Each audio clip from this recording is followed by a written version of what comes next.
Alright everyone, welcome back to more Witch on the Holy Night. We are now focusing on the side chapter of 1.5, which involves the lives of Sojiro and Aoko after their meetup, and before Sojiro ends up staying with them in the Kuronji mansion. So, if anything else guys, hope you all continue to enjoy. Thank you again for all the love and support. Now let's get to it.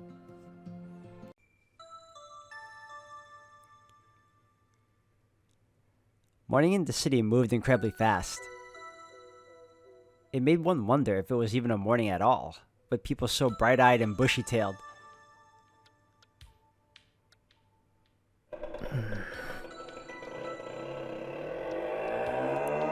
The unfamiliar roar that awoke him reminded him of a rock slide. The identity of the monstrous sound was the engine of a motorcycle. Mr. Yoshida, his neighbor, was leaving for work. It was hard to determine when night ended and when morning began here. The town's urbanization was synonymous with insomnia. 信じられない。まだ日も昇ってないのに。吉田さんはどこに行くのか。He sluggishly lifted himself off the floor. He caught himself starting to survey his surroundings out of habit before deciding better of it, and made his way to the washroom. There, he poured himself a cup of water and slowly gulped it down. Having been relegated to a well water until recently, he found the convenience pleasing. Pleased was definitely the word that best described how he felt. Civilization is about erasing inconveniences through optimization, the reduction of labor in our daily lives. Mr. Koga had taught him that while the essentials were easier than ever to get our hands on, life itself was growing more and more complex. So too was it his duty to adjust to his new reality. As a distant relative of Sojiro's father, Mr. Koga had taken Sojiro in, even though the boy had been little more than a stranger in his life till that point. Mr. Koga had helped him get registered at school and find an apartment to lease, though he had insisted that Sojiro handle his residence card and register his change of address by himself. This series of procedures proved exceedingly difficult for Sojiro, but knowing that this was a part of his new city life, he did his best to complete them diligently. While they may have a reputation for being a stickler for the rules, city offices aren't all that bad. It was the first thing Sojiro learned after beginning his life in the city. 2 weeks had elapsed since he left the countryside. As uneasy as living alone made him feel, he felt he could make it work. It was not as if the people here spoke another language, and Mr. Koga was absolutely right about how practical the rules of the city were.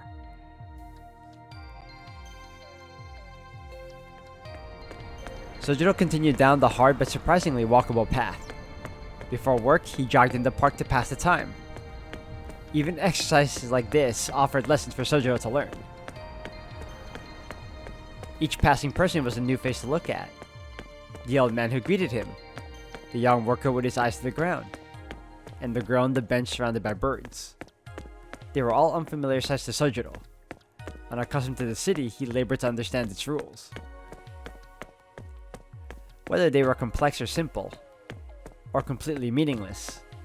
Compared to mountain life, which only dealt with nature, city life left one with way too many options. You could argue that such an environment was toxic for Sojiro. His life was a string of unsettling moments, but amongst it all, there were rules that he sincerely admired. For one, that the city revolved around various forms of profit and loss. The fact that one only needed money to get bare essentials to survive the city was a comforting thought to Sojiro.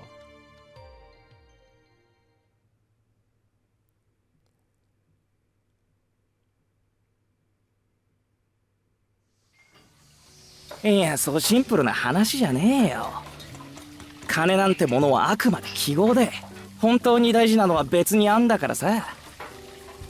所詮は流動する肩たたき券と変わんねっつうが、別に1万円札食ってもうまくねっつうが。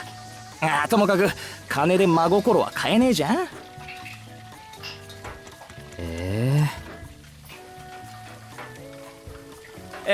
じゃねえよ、ざけんなよ。俺は悲しいよ。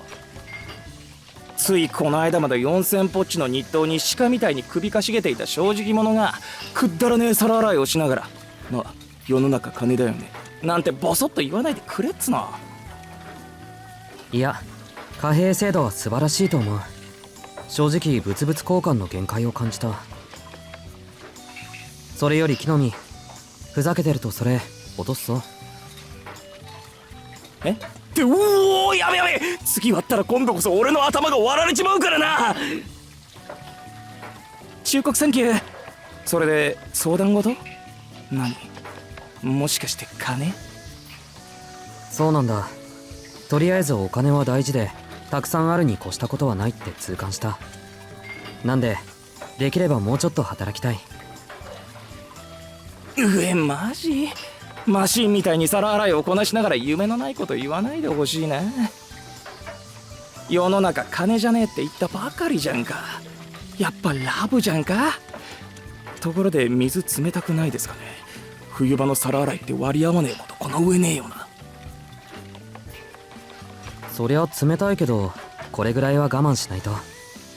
山の水は冷たいっていうより痛かったし。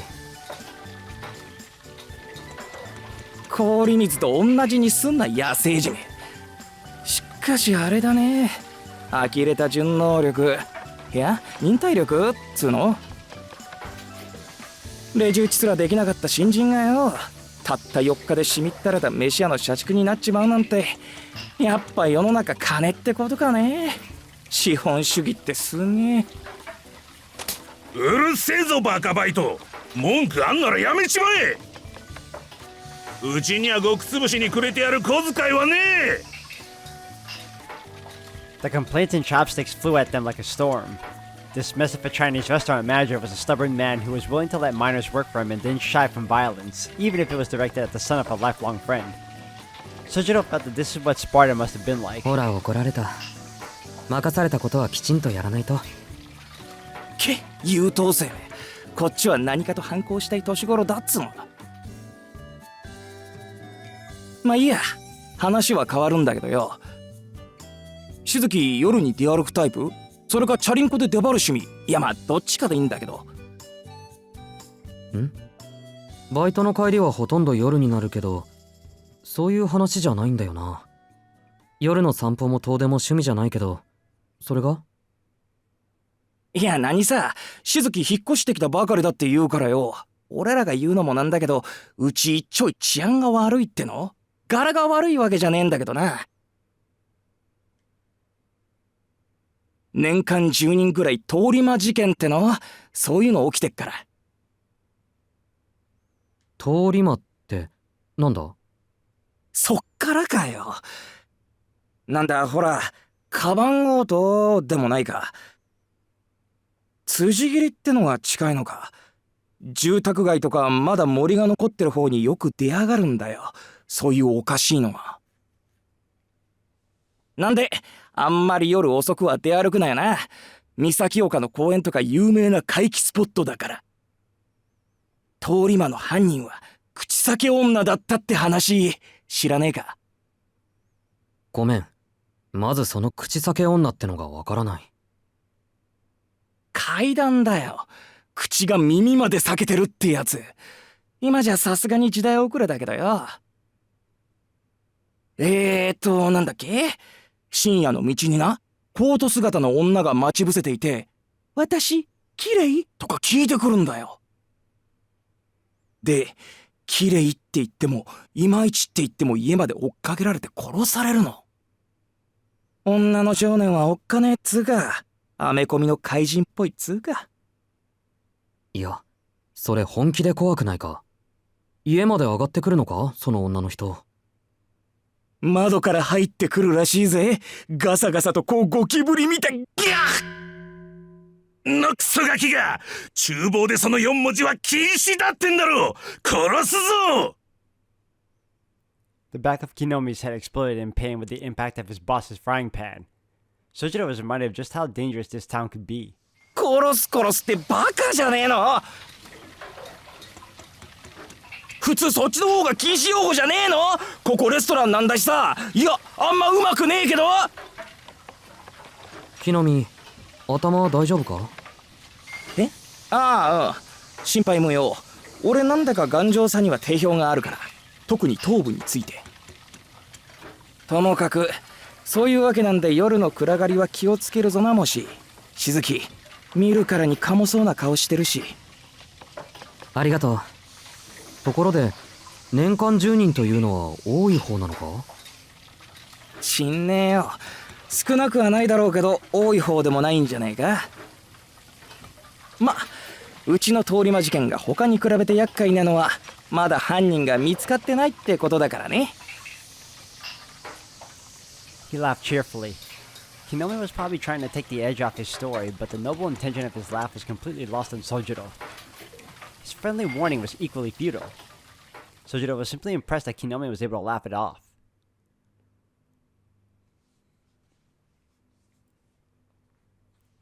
On the way home, nobody ahead or behind, Sojiro proceeded through the dimly lit street when suddenly... He turned to face an improbable sound. あいた Something stabbed him in the head and fell to the floor. He frowned. A small bird had apparently flown into the telephone pole before landing on his head. The starling cleaned itself off and flew away. The falling of the bird, and its desperate escape thereafter, was unlike anything he had experienced in his life up until now. Most of the townsfolk would have seen the incident as unlucky, ominous, or even sinister, but Sojiro just nodded and went about his business. You understand, what might have been a first for him was surely an everyday occurrence for these city folk.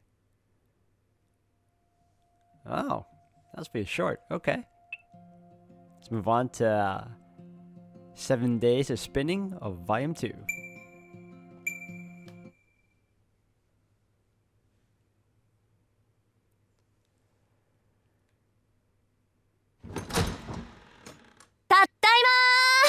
ねえ、アリス帰ってる？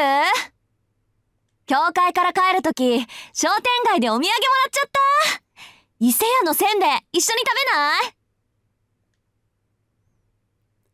Her voice reverberated through the foyer, dyed in the colors of the setting sun.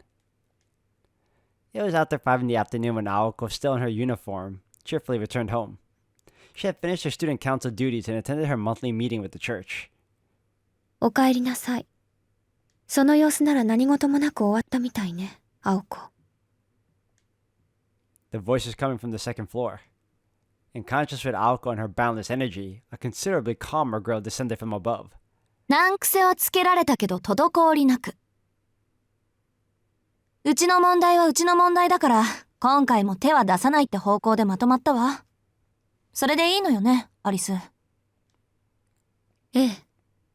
猫の手なら借りたいけど、あの人たちの手は信用ならないし。いつも通り、後処理だけお願いしましょう。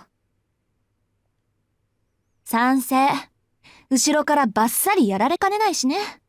だいたい、私もあんたも背中を気にして没頭できるからじゃないし。私はできるけど。青子は単に、まだそれほどの余裕がないだけでしょ。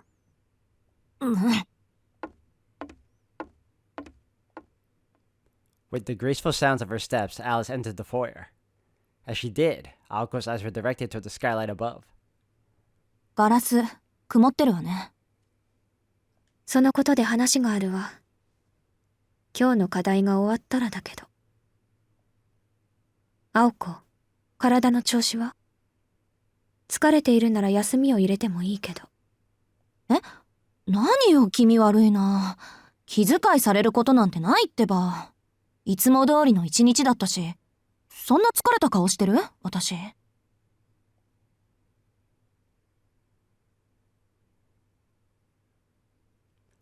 As school activities went, today's were a breeze. At a glance, her school life might have seemed almost idyllic. Though the more she thought about it, some headache-inducing incidents may have stood out here and there. And with some sincere introspection, Aoko might have recognized the signs of her own mental fatigue, but doing so would have further added to her stress. ストップ。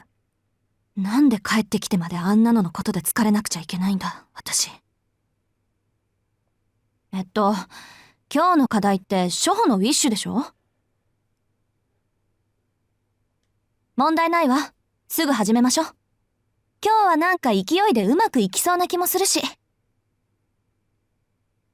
Aoko focused on shedding her anger and stress, and headed upstairs with gusto. どうしたのよ？アリスの部屋でやるんじゃないの？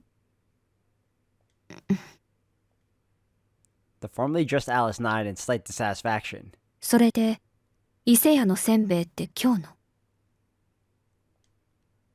She looked at the freshly baked treats Aoko was holding.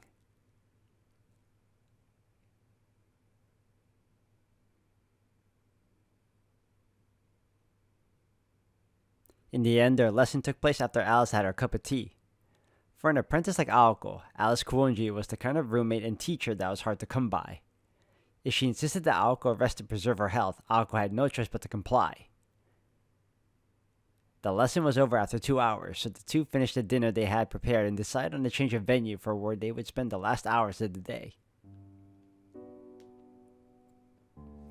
The sunroom was next to the drawing room in the east wing of the residence and offered a view of the beautiful grounds. The proud Kuronji Estate's luxurious sunroom featured furnishings on par with those in the splendid drawing room. Meanwhile, 来年の夏はジャングルね、この分だと。 the grounds outside had fallen into disrepair, neglected by the owner. ねえアリス、庭掃除専用のプロイとかいないの？ Aoko took a step into the sunroom and poured some tea. 探せばいるかもしれないけど、少し手間ね。Playing along with her roommate's joke, Alice made to sit in her chair. Just as she caught sight of the box of chocolates on the table, her lovely eyes narrowed in a frown. 何よ、言っとくけど、今日の失敗は半分アリスのせいよ。おせんべいで気が緩んだのが敗因っていうか、そりゃウィッシュのつもりがガンドになっちゃったのは我ながら攻撃的すぎると思うけど。6個減ってるわ。なんだ、そっちのことか。Ako's eyes stared intently at the box of chocolates. You could search the world and never find a finer selection of chocolates. The brand was Sixpence Songs apparently. で、鏡の話をするんだっけ？あれ、今洋館モードから岬モードになってるんでしょ？ええ。ここの管理はおざなりになるけど、岬市だけに切り替えたわ。それが昨日から曇り出している。少しずつだけど、確実に包囲されてるわね。包囲って数が増えたってこと？捕捉していた1名はもちろん、他にもう2名ほど不審者を目撃済み。都市部に1、郊外の森に2ね。はあ、あんたの目撃談は当てになるからな。で、うるさいのはどっち？森の方。捕捉中だけど、こっちの目に気づいているみたい。なかなか誘いに乗ってこないわ。そっか。じゃあ今夜仕掛ける。To go after it tonight, one simple suggestion that would change the course of her life forever. It was no overstatement to say that this was a roll of the dice that would decide whether she had the moxie to survive the experience of jumping out of a plane with a torn parachute. Aoko swallowed her hesitation and fear with a little tea. On the school's anniversary night, she declared that she had made up her mind and from that time on, she would not waver. Alice welcomed her roommate's strength with the barest hint of regret. As someone who shared the same motivations as her, Alice was ultimately reassured by Aoko's resolve. Well, perhaps more pleased than reassured. All in all, it had taken the better part of a year, but finally, Aoko had stepped out of Alice's shadow. The two partners now shared the same fate. Aoko was not the partner Alice had asked for, but a partner nonetheless. Strangers worlds apart. And even if eventually they would battle each other to the death using all they had inherited, it was only right they did it on equal terms. It was, at least for now, a cause for celebration over how far Aoko had come. せっかくだけど、今夜は私一人で十分よ。そんな余裕があるのなら、あなたはもう少し暗示の練習をするべきね。公演はあなたの担当だから、その時は働いてもらうけど。Alice did not so much as look at Aoko as she explained her reasons. the scale of the enemy she would face that night, her plans for Aoko. For in only 2 days from now, Aoko Aozaki would be reborn. はいはい、わかりました。 Aoko finished her tea and stood up from her seat. お言葉通り、暗示の練習でもやってるわ。一節目は確か、軽く弱くうまく早く、チクタクチクタク急げや急げよね。そこは軽く弱くうまく早く急げや急げチクタクチクタクよ。気をつけなさい。それだと逆に落ち着かなくなるわ。そうだったそうだった。じゃ、一つ失礼。 Aoko grabbed a piece of chocolate and popped it into her mouth. She waved before leaving Alice alone in silence. Alice stiffened the moment before slamming the box of chocolates shut as if it could serve to scold Aoko for snacking.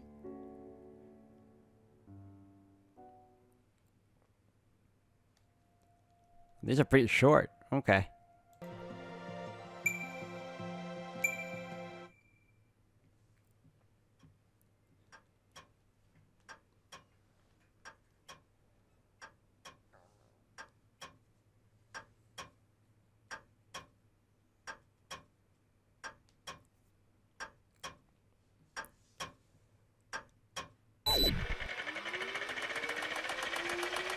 おはようございます。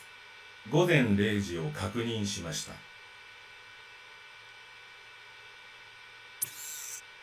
前回更新より24時間経過。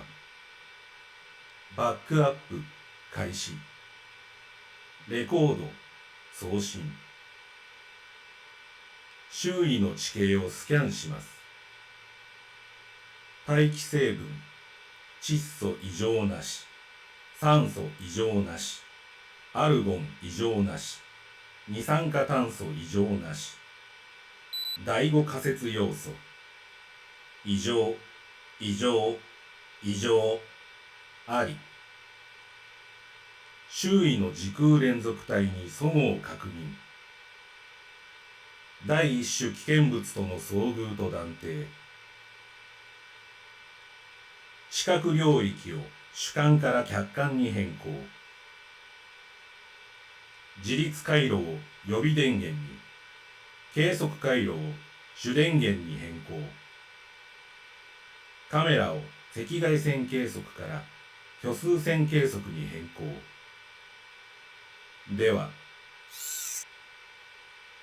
これより戦闘行為の記述を開始します。主よ、どうか我が身を守りたまえ。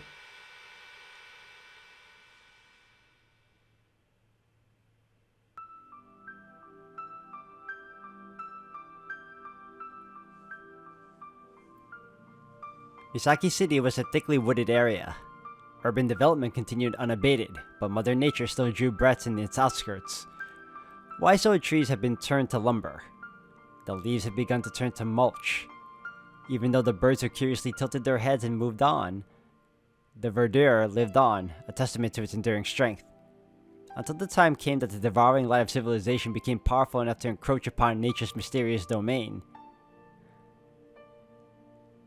These woods were no exception. The outlying border between Misaki City and Misaki Hills had been left untouched.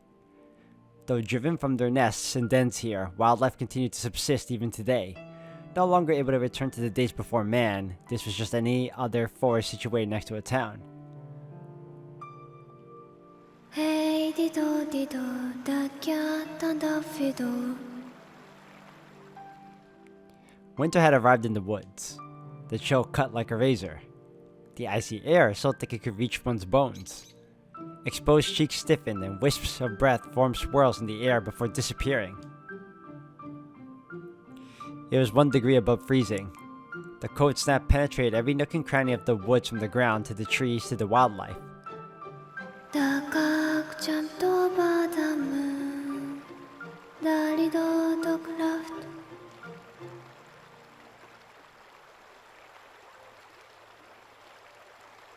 The forest allowed nobody entry during the day. During the winter, it willed the animals to slumber. The still evening air felt like the stagnant breath of the lingering dead.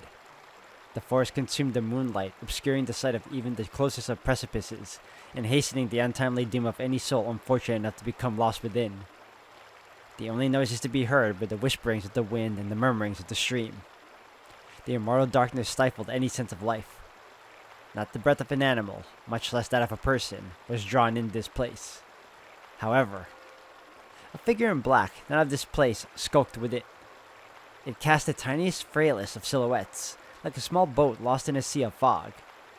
Its trepidatious footsteps echoed through the woods. There, exiting the veil of trees, was the unmistakable likeness of a young girl.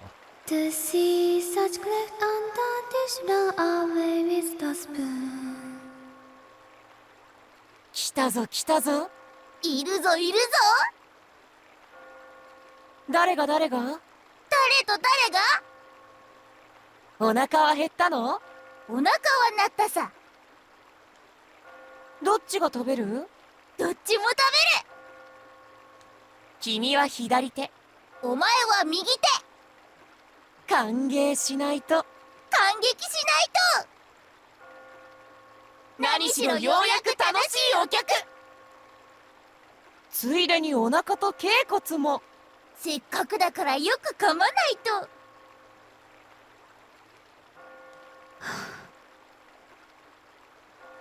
The shadows in the trees laughed ominously.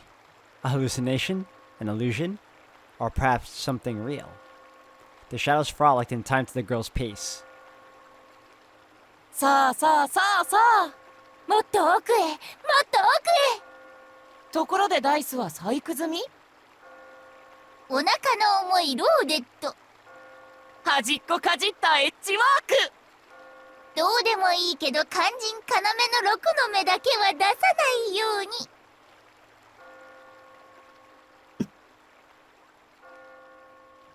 The girl knitted her eyebrows. She heard voices and felt the presence of things that should not be. Scary enough to frighten this particular girl? As if. Her tightly pursed lips betrayed not a hint of fear. The girl walked of her own volition. If she had truly felt fear, her legs would be frozen. Deep within the trees, she was perfectly aware of two humanoid figures stalking her through the still night air. 見たぞ見たぞ。来るぞ来るぞ。もう諦めろ。もう帰れない。あんなに教えてあげたのに。よそに消えないお前が悪い。The girl halted her steps. Vacuum from the accompanying voices died in turn. The babbling brook suddenly sounded like a crackling fire. And then, across the shallow stream, something appeared that should not exist in the city, much less these woods.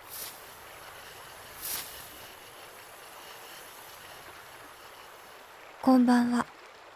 話のわかる人はいる？ The girl addressed them calmly. These men with their Glasgow grins creeped toward her like two slugs. そう。ただの墓守。監視だけが仕事なのね。失敗したわ。これなら青子に任せればよかった。ああ。けど。The one grinning man stood still. The other, shaking violently, as if unable to contain himself any longer, turned toward the girl. 青子にはまだ荷が重いわね。そんな姿だけど、あなたたちは一人前の魔術師のようだし。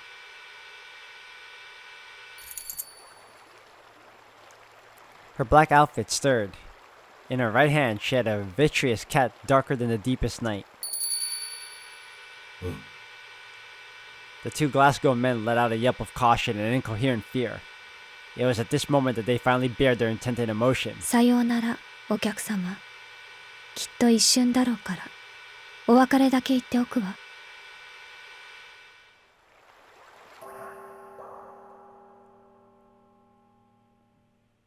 The two shuddered at her words. They had no mouths, no ears, or brains to begin with. For creatures like these, words were redundant. All that existed was the present.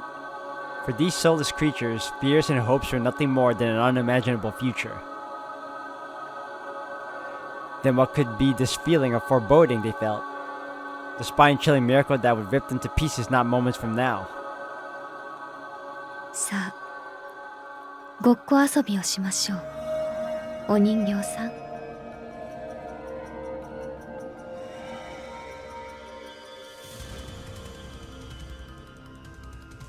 Her song sounded like a bell echoing through the white woods. The girl's voice vanquished the frost that had gripped the trees. Then,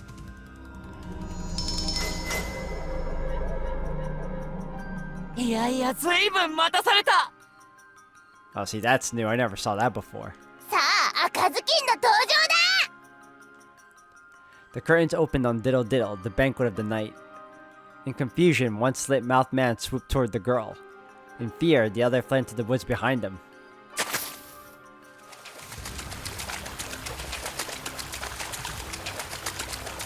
The deformed humanoid darted forth, kicking up water as it rushed the girl. She already knew what this fiend was. The grinning figure had scissors for hands and a demon's heart. It was a wretch who kidnapped children mercilessly, rendering them into pieces. トゥイードルお任せお任せ。ようやく出番だあらよったう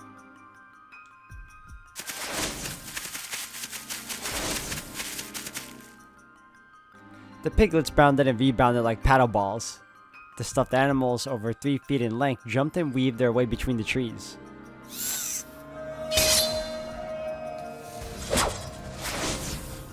Even with these strange creatures before him, the grinning man did not so much as blink. He raised his arms, but what emerged from his coat sleeves were not the human appendages you would expect. In their place, fiendish cleavers more than 1.5 feet in length. These appendages, which had torn so much of their prey to pieces, sliced cleanly through the flying pig skulls.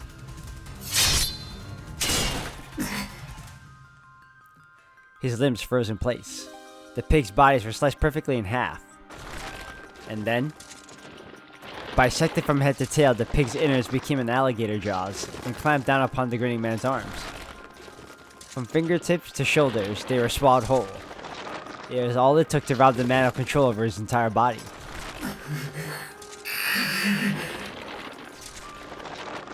Another shiver of fear. These were no mere pig familiars. Immediately, he realized that these were sleeper monsters disguised as mere pigs. 捕まえたのはダムでした。捕まえたのは D だってばああでも残念。ご主人様は無口で無情で無関心。結局どっちの手柄も同じこと London Bridge is broken down, broken down, broken down.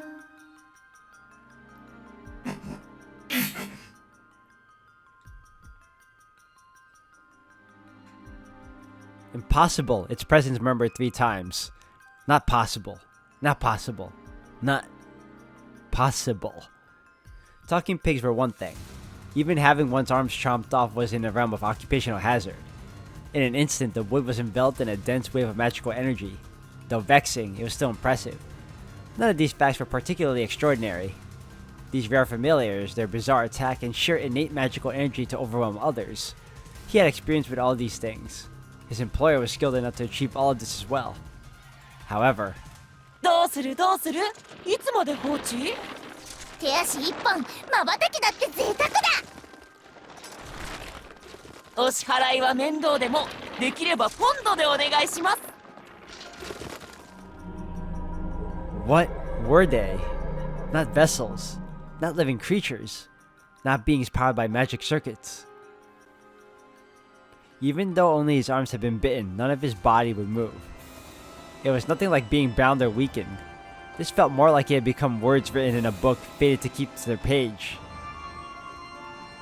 As the grinning figure's deformities indicated, he had overcome numerous curiosities and monstrosities.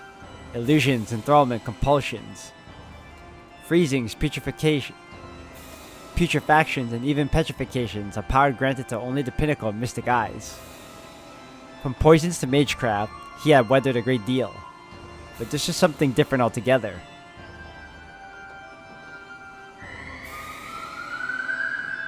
The penalty that bound him now was based on different principles from blood, flesh, oxygen, or heat. It was an unknown restraint that followed no rules he knew.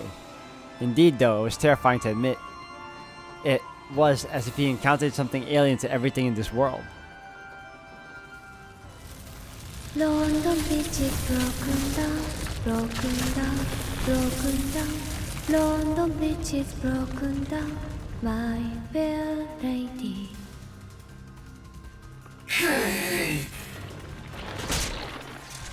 Fang sank into his left and right shoulders. For the first time in this form, he felt rage seed up inside him. The basis of all things had to be absolute. All mystics, all things bizarre, obeyed some set of laws. But these pigs ignored this, along with his dignity. さあ3日で衰弱6日で溺死。半年経てば惨めな骸骨でもご無礼。面倒だから今殺そうか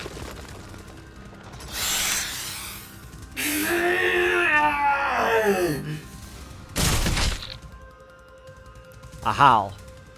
Though he had no voice, he let out an exasperated scream. うげなんて便利自分の腕を外せる機構おお、お前こそ三国一のものの不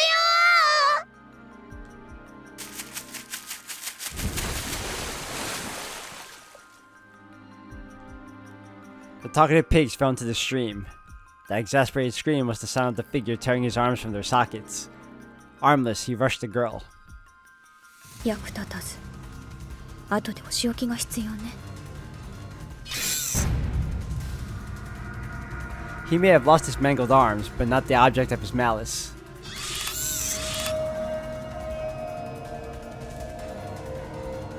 A mystic eye to pierce the heart of its victim. A magic circuit designed to stop a beating heart. It was beautiful in its simplicity. At point-blank range, it was the equivalent of an unavoidable shotgun blast.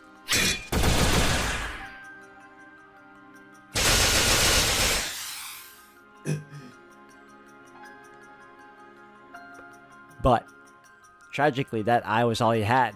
Build it up with wood and clay, wood and clay, wood and clay. Build it up with wood and clay, my fair lady. He failed to realize that her song had changed.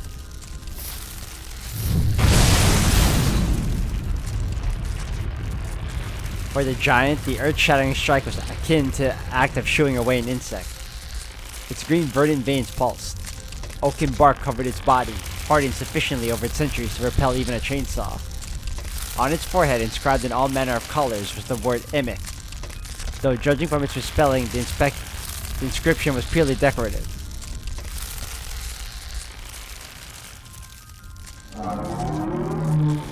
The Thames Troll. It also went by the moniker Falling Down, or alternatively, the Great Bridge. Admired in different forms, it was the first of 4 miracles. テムズ、もう一体をお願い。 The giant responded to the girl's words. With roots rent deep into the earth, it raised its left arm to the heavens without moving a step.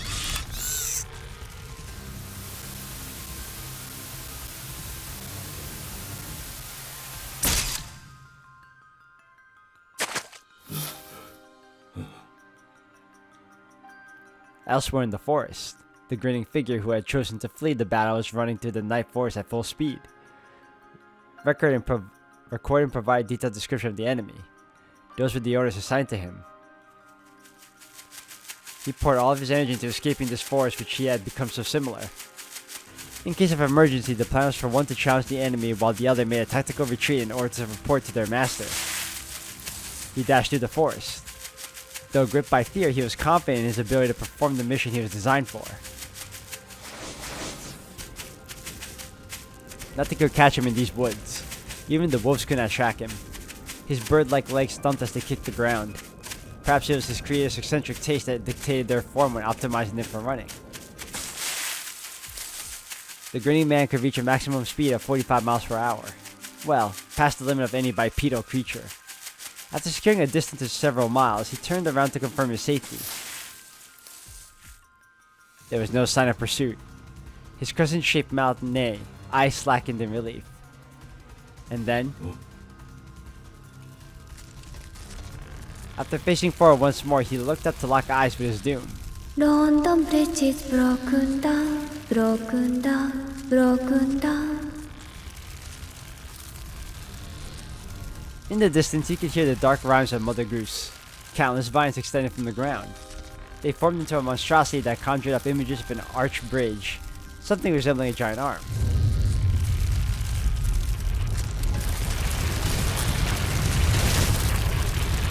London Bridge is broken down, my fair lady.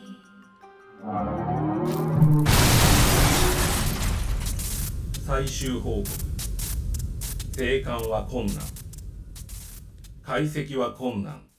転送は困難。状況を終了します。はあ。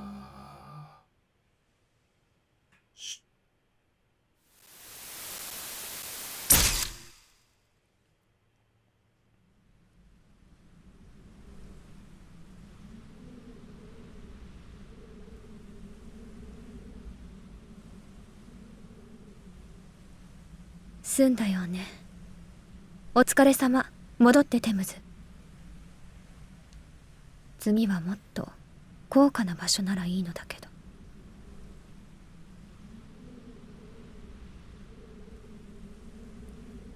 The girl turned on her heel. The invaders who had set up shop in the woods were eliminated. She had no interest in whether they had been good or evil, nor how many victims they had claimed. The shackles of civic society held no sway over her. This was the way of a pure-blooded witch, the way of a mindster. 僕たちは？ねえ、僕たちは？この腕抜けないんだけど。噛んだままだと僕らも動けないっていうかさ。ひどい。飛べない豚に用はないと。次はお役に立ちます、きっと。生まれてこの方、失敗続きの僕らだけど。壊れるまでに一度くらいは褒められたいね。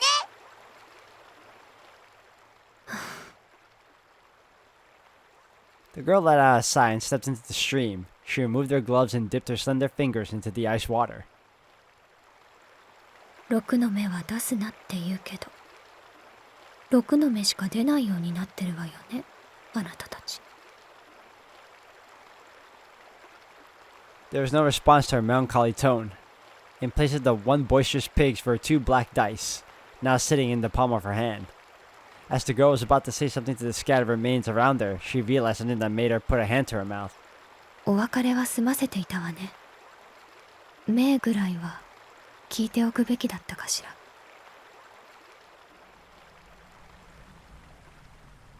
Her slender pale fingers traced her lips as if reluctant to part from them. Sighing again, she calmly left the dark woods the same way she had entered.